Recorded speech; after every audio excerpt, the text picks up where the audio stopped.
नाज़िर मयपर माथेलो जे ॻोठ उस्मान में बासटन पारां हथियारबंद साण करे औरत खे मुबैना तौरु अगवा करण जी कोशिश कई,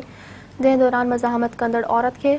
ज़ख़्मी करे फ़रार थी विया। मुतासिर ख़ानदान खे अञा ताईं इंसाफ़ नाहे मिली सघियो। पेश आहे मोहम्मद कासिम कलवर जी हीअ रिपोर्ट। जी ॻोठ उस्मान मार में मौजूद आहियूं, जिते अॼु सुबुह सां ही हिकिड़ो वाक़ियो पेश आयो। शबीरा मार के अगवा करण जे लाइ बरकत मार जी धुर जेकी अगवा करे रही मुबीना अगवा करे रहिया, जंहिंखां पोइ वॾो उते जेको आहे ॻोठ वारनि जो जेको झगड़ो वग़ैरह थियो ऐं उहे जेके धक मारे करे शबीरा खे ज़ख़्मी हालत में सटे विया आहिनि। जा अचो त ॻोठण जो वीचार वठूं, वधीक हिन जो छा चवण आहे। कहिड़ा माण्हू तव्हांखे अगवा करण आया? बरकत जुड़ियो हा इल्म हुयो, हा अदा के हुयो चंड्रो यासीन हुयो, उते पोइ छा थियो? उते सूमर हुयो, पोइ छा थियो? इते आया विड़ाण खणी पिया अगवा करे गीलन पिया, मूंखे मानी पचाईंदी के मां धाड़ धाड़ कई आहे। पोइ जान हथ कढी मूंखे भॼियनि गील गंदाड़ करे करे पोइ ज़ैफ़ानो अची मूंखे गील गंदाड़ कई, खणण जी कोशिश करनि पिया। बस एॾो ज़ुल्म कार मासी न करे विरदी ये मासी भैया मासी असा सक्की मासी असा वेन न थी जो मासी असा विरदी छोटा बेड़न पे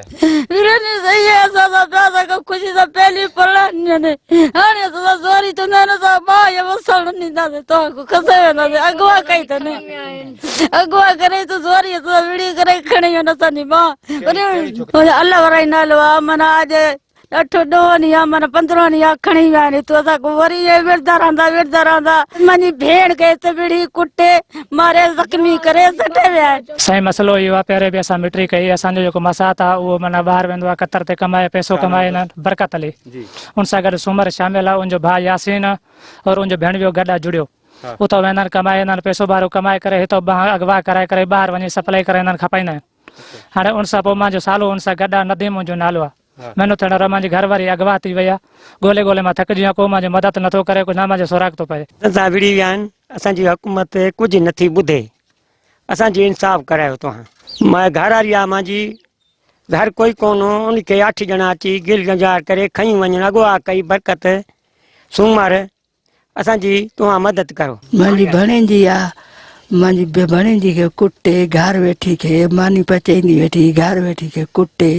सटे गेले सटे मारण जे अगवा जे कोशिश में आ अगवा जी कोशिश में हेनी दा घोड़ा कई आए पो गेले गेले सटे विया था मारण जी कोशिश में आ अला गेले खणी वञन अगवा करे साको इंसाफ चाहिए साडी मई अगे अगवा करे वेन हुन वाल कुटे मारे सटे वेन अगवा करे चई वेने क्या मसला साको हक चाहिए। मोहम्मद कासिम कलवर, मेहरान टीवी, मीरपुर माथेलो।